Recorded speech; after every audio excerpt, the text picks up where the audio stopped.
और झारखंड से बड़ी खबर सामने आ रही है, जहां बता दें कि चंपई सोरेन आज सीएम के रूप में यहां पर शपथ लेंगे। सूत्रों के अनुसार चंपई सोरेन दोपहर 12 से 1 बजे के बीच शपथ लेंगे। उनके साथ 2 मंत्रियों के भी शपथ लेने की जानकारी मिल रही है। कांग्रेस कोटे से आलमगीर आलम और आरजेडी के सत्यानंद भोक्ता का नाम 2 मंत्रियों के रूप में यहां पर सामने आ रहा है। ये भी बताया जा रहा है कि नई सरकार में उप मुख्यमंत्री बनाए जाने पर भी अभी बात चल रही है। हालांकि तस्वीर जो है वो अंतिम लिस्ट आने पर ही साफ होगी। और इससे पहले कल देर रात राज्यपाल सीपी राधाकृष्णन ने चंपई सोरेन को नई सरकार बनाने का निमंत्रण दिया। राज्यपाल ने चंपई सोरेन को मनोनीत मुख्यमंत्री के रूप में नियुक्त किया है। शपथ लेने के बाद चंपई सोरेन को 10 दिनों में सदन में बहुमत साबित करने के लिए भी राज्यपाल ने कहा है। हम आपको ये बता दें कि चंपई सोरेन ने 47 विधायकों के समर्थन का यहाँ पर दावा किया है और अब झारखंड के नए मुख्यमंत्री के रूप में यहां पर शपथ लेंगे। दोपहर 12 से लेकर 1 बजे के बीच में आज शपथ ग्रहण समारोह होगा और उनके साथ 2 मंत्रियों के शपथ लेने की भी जानकारी सामने आ रही है। तो कांग्रेस कोटे से आलमगीर आलम और आरजेडी के सत्यानंद भोक्ता यहां पर मंत्री बनाए जाएंगे, जो कि आपको बता दें कि आज यहां पर सीएम के साथ साथ वो भी शपथ लेंगे। और जानकारी ये भी सामने आ रही है कि इस बार डेप्यूटी सीएम भी यहां पर बनाए जा सकते हैं। हालांकि इसको लेकर कोई लिस्ट अभी तक सामने नहीं आई है। तो चंपई सोरेन ने आपको बता दें कि 47 विधायक साथ होने का यहां पर दावा किया है। उन्होंने समर्थन पत्र दिया है। चंपई सोरेन आज सीएम पद की शपथ लेंगे। दोपहर 12 से 1 बजे के बीच में ये शपथ ग्रहण होगी और 2 मंत्रियों के भी शपथ लेने की खबर जो जानकारी है वो मिल पा रही है। तो रांची से बड़ी जानकारी दे रहे कांग्रेस कोटे से आलमगीर आलम यहां पर मंत्री पद की शपथ लेंगे और आरजेडी के सत्यानंद भोक्ता मंत्री पद की शपथ लेंगे।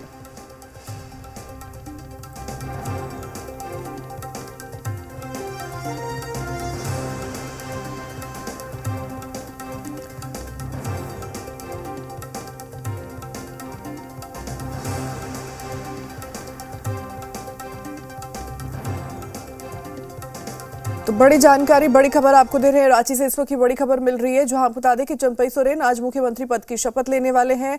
दोपहर 12 से 1 बजे के बीच का वो समय बताया जा रहा है जब चंपई सोरेन सीएम पद की शपथ लेंगे और उनके साथ साथ 2 मंत्री भी यहां पर मंत्री पद की शपथ लेंगे। कांग्रेस कोटे से आलमगीर आलम और आरजेडी से सत्यानंद भोक्ता मंत्री पद की आज शपथ लेंगे। हालांकि आपको ये बता दें कि राज्यपाल के सामने चंपई सोरेन ने 47 विधायक साथ होने का दावा यहां पर पेश किया है।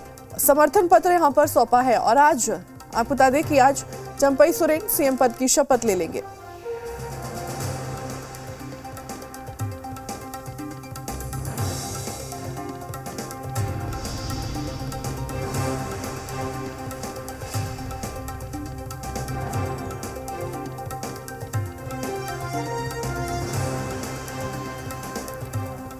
और ज्यादा जानकारी के साथ जी मीडिया संवाददाता कामरान हमारे साथ जुड़ चुके हैं। कामरान का रुख करते हैं। कामरान, महत्वपूर्ण जानकारी सामने आ रही है। कहा जा रहा है कि चंपई सोरेन आज सीएम पद की शपथ लेंगे।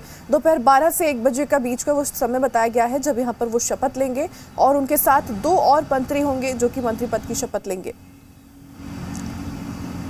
बिल्कुल, देखिए, जो सस्पेंस था झारखंड में सरकार के गठन को लेकर, वो सस्पेंस खत्म हो चुका है। कब? जब राजभवन ने चंपई सोरेन और आलमगीर आलम को कल देर रात राजभवन बुलाया था जी। अब जब वो वहां पर गए थे तो चीजें स्पष्ट हो गई कि राज्यपाल ने कहा कि आप अपना मंत्री पद का यानी मुख्यमंत्री पद का शपथ ले सकते हैं। चंपई सोरेन को ये बातें हुई और 10 दिनों के अंदर उन्हें बहुमत साबित करना होगा जी। सीधे तौर पर जो वक्त तय किया गया है वो 12 से 1 बजे के बीच में चंपई सोरेन राजभवन जाएंगे और मुख्यमंत्री पद की शपथ लेंगे। और उसके साथ साथ आलमगीर आलम और जो सत्यानंद भोक्ता हैं उनका भी नाम सामने आ रहा है कि वो भी जो है वो शपथ ले लेंगे मंत्री पद की।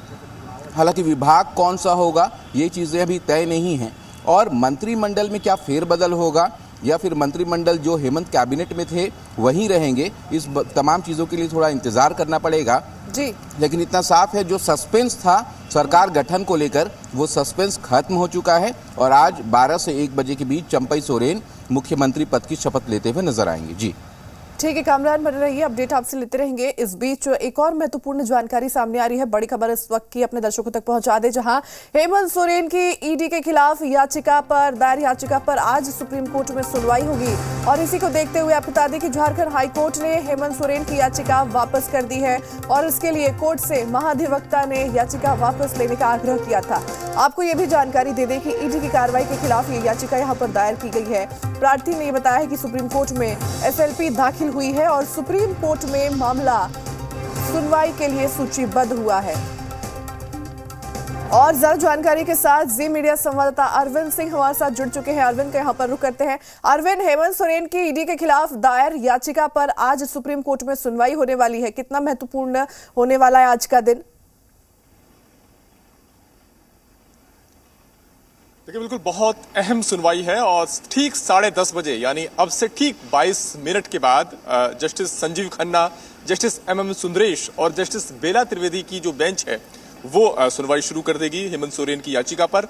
सोरेन ने अपनी याचिका में ये आरोप लगाया है कि उनकी गिरफ्तारी गैर कानूनी है, नियम कानूनों को ताक पर रखकर हुई है और मांग ये की है कि कोर्ट उनकी तुरंत रिहाई के लिए आदेश सुनिश्चित करे।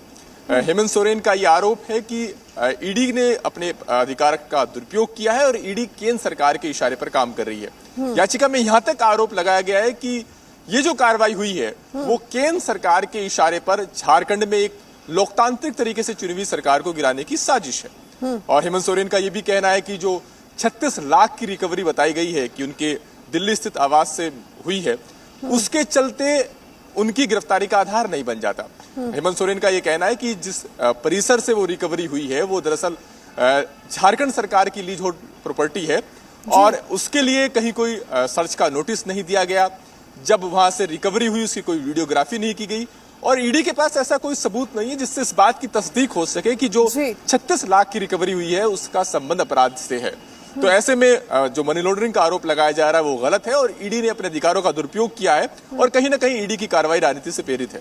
तो ये सारे आरोप लगाए गए हैं हेमंत सोरेन की याचिका में। इससे पहले उन्होंने झारखंड हाईकोर्ट का भी रुख किया था जिसकी आपने जानकारी भी दी, लेकिन वहां से उन्होंने याचिका वापस ले ली है और अब उनकी नजर सुप्रीम कोर्ट में है जहां उन्होंने गिरफ्तारी को चैलेंज किया है। इस सब के अलावा निचली अदालत में भी आज रिमांड अर्जी पर आदेश आना है, लेकिन मुझे लगता है कि निचली अदालत के जज ने कल इस बात के लिए इंतजार करना बेहतर समझा कि सुप्रीम कोर्ट में आज जो सुनवाई होने वाली है उसका क्या परिणाम रहता है और इसी आधार पर कल रिमांड अर्जी पर आदेश नहीं आया और हेमंत सोरेन को एक दिन की जुडिशियल कस्टडी में भेज दिया गया था। आज निचली अदालत को भी इंतजार रहेगा कि सुप्रीम कोर्ट का रुख क्या रहता है इस पूरे मसले को लेकर। तो मुख्यतः जो आज नजर रहेगी हेमंत सोरेन और उनके समर्थकों की वो सुप्रीम कोर्ट से रहेगी और अब से लगभग 20 मिनट के बाद आप समझ सकते हैं कि सुनवाई शुरू हो जाएगी इस याचिका पर। बिल्कुल, और सुनवाई के दौरान क्या कुछ चीजें होती हैं और क्या कुछ चीजें सामने निकल कर आती हैं, ये भी देखना काफी अहम बनता है यहाँ पर। अरविंद, ठीक है, तमाम जानकारी साझा करने के लिए और जुड़ने के लिए आपका बहुत बहुत धन्यवाद। बड़ी खबर इस बीच दे रहे हैं, बड़ी जानकारी आप बता दें।